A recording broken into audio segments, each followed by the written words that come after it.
merci de nous être fidèles. Tout de suite le sommaire de votre journal.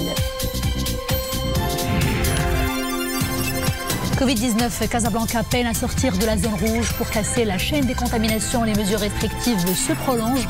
Nos caméras se sont invitées dans les établissements scolaires, d'où les distances. Ils se sont également braqués sur les marchés locaux où l'activité tourne au ralenti.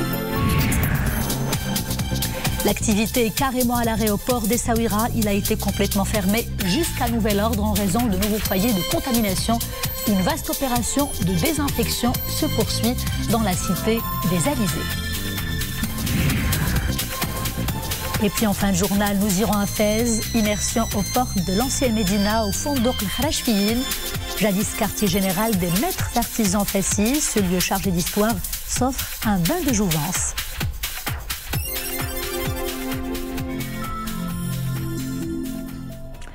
Bonsoir, une situation épidémiologique toujours aussi inquiétante malheureusement. Pendant ces dernières 24 heures, les nouvelles contaminations se sont établies à 1927 cas, soit un cumul de 743 cas depuis le 2 mars. Nous déplorons également 35 décès ces dernières 24 heures, donc un total de 1830 morts liés au Covid-19 et un taux de létalité inchangé d'1,8% toujours. Pour les guérisons, 1724 personnes ont pu vaincre le Covid et un cumul de 80 732 personnes se sont rétablies, soit un taux de guérison de 79,3%. Les services de réanimation et de soins intensifs comptent 279 patients Covid. Et Casablanca se positionne en tête de ce triste classement. Les chiffres y sont toujours aussi inquiétants et les hôpitaux au bord de la saturation. Et pour juguler la pandémie dans la métropole, les mesures restrictives se prolongent pour 2 semaines supplémentaires. Elles concernent plusieurs aspects de la vie quotidienne. Sur place, le reportage est signé Amin Hennaoui sur un commentaire d'Iman Ablou. Dans ce restaurant casablancais, le service finit plus tôt que d'habitude, à 21h. Et ce sera le cas pour encore 2 semaines supplémentaires. La prolongation des mesures restrictives au niveau de la métropole prend effet dès demain.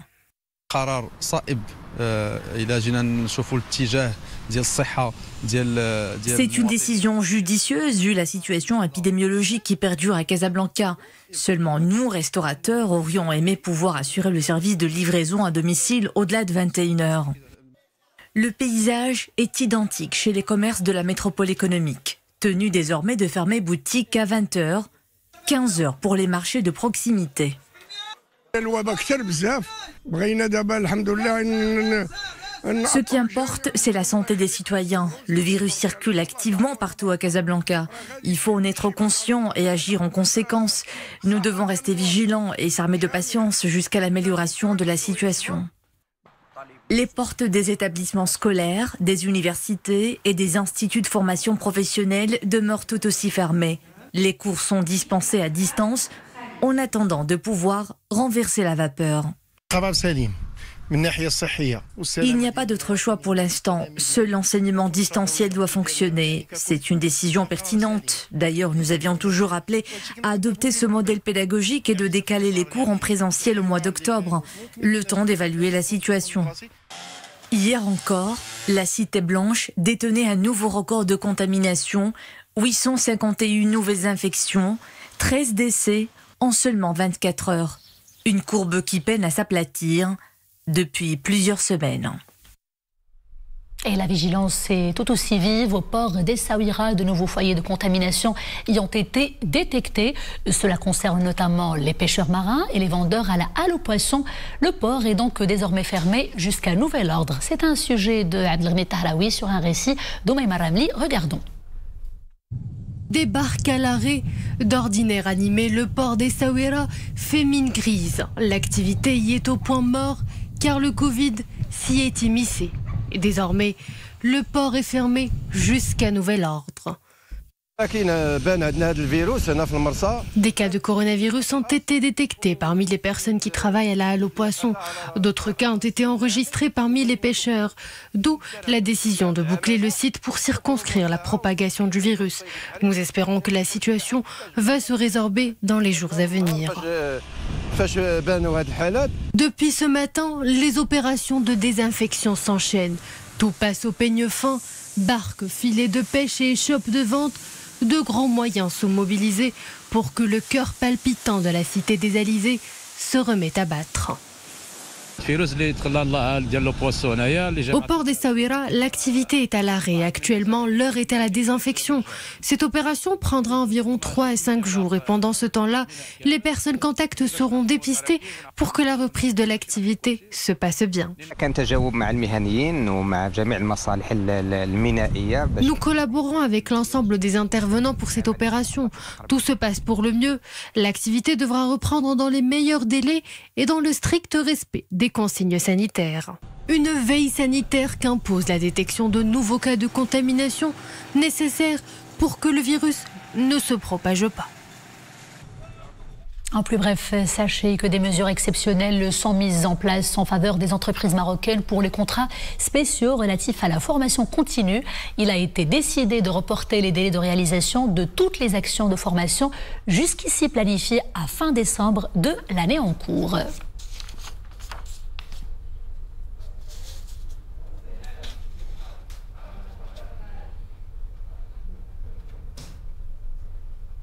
Covid-19, faisons à présent le point sur la pandémie dans le monde. Elle a jusqu'ici coûté la vie à plus de 900 000 personnes à travers le globe.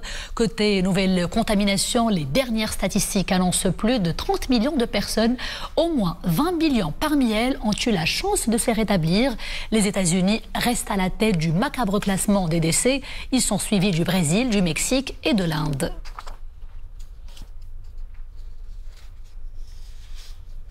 L'ONU célèbre son 75e anniversaire sous le signe du multilatéralisme. À cette occasion, l'organisation affirme que le multilatéralisme, je cite, n'est pas une option, mais une nécessité par les temps qui courent. La commémoration de cet anniversaire se déroule cette année dans un contexte inédit lié au Covid-19. Pas de quartier bouclé à Manhattan, pas de convoi officiel sans fin. Pour chaque État, un seul représentant diplomatique vivant sur le sol américain est autorisé à assister aux allocutions officielles. Les discours de dirigeants auront lieu de manière virtuelle. Retour à l'actualité nationale et sachez qu'un individu soupçonné d'attentat à la pudeur sur mineur dans un village de la commune de Melloussa relevant de la province de Fahsanjra a été déféré hier devant le parquet général près la cour d'appel de Tanger. Le procureur général du roi près la cour d'appel de Tanger informe dans un communiqué émanant du parquet général près cette cour que suite au dépôt de 2 plaintes pour attentat à la pudeur sur 6 mineurs et en se basant sur les recherches et les investigations menées par la brigade judiciaire de la gendarmerie royale de Tanger, le suspect a été déféré devant le parquet général près la cour d'appel de Tanger hier, le 19 septembre 2020. Il a été décidé donc de demander la réalisation d'une enquête pour suspicion d'attentat à la pudeur sur mineur avec violence et suspicion d'attentat à la pudeur sur mineur ayant entraîné la défloration commise par un fonctionnaire religieux. Le juge d'instruction près la cour d'appel de Tanger a ordonné la mise en détention du suspect à la prison locale Tanger 1. Découverte et perquisition d'une usine clandestine dans la province de Fahsanjra. L'unité complètement hors la loi confectionnait des sacs en plastique. 9 tonnes de sacs en plastique ont été saisis. Ils sont d'une valeur de 400 000 dirhams. Opération de saisie réussie grâce à l'anticipation et à l'intervention des éléments de la douane et des impôts indirects de la ville de Tanger et s'inscrit dans le cadre des efforts consentis pour la protection des consommateurs, la lutte contre le commerce illicite et la préservation de l'économie nationale.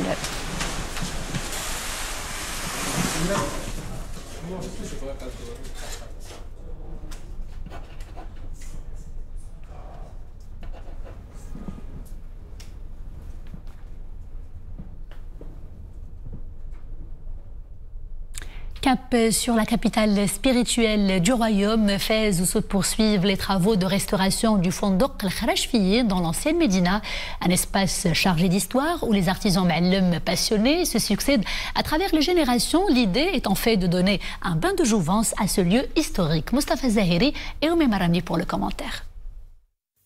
Aux portes de la cité millénaire, le Fondoq al-Kharajfiyin, jadis quartier général des maîtres artisans fassis, il est aujourd'hui en cours de réhabilitation. Bâtisse emblématique de la capitale culturelle, sa restauration est confiée à une équipe d'architectes aux petits soins. Les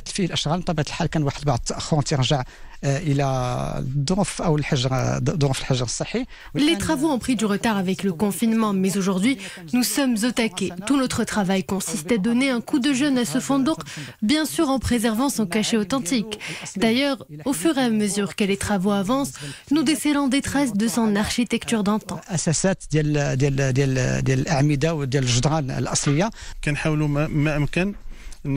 Pour préserver le cachet authentique du site, nous essayons de trouver le dosage subtil et parfait entre son architecture d'origine et ce que les architectes ont imaginé dans leurs travaux.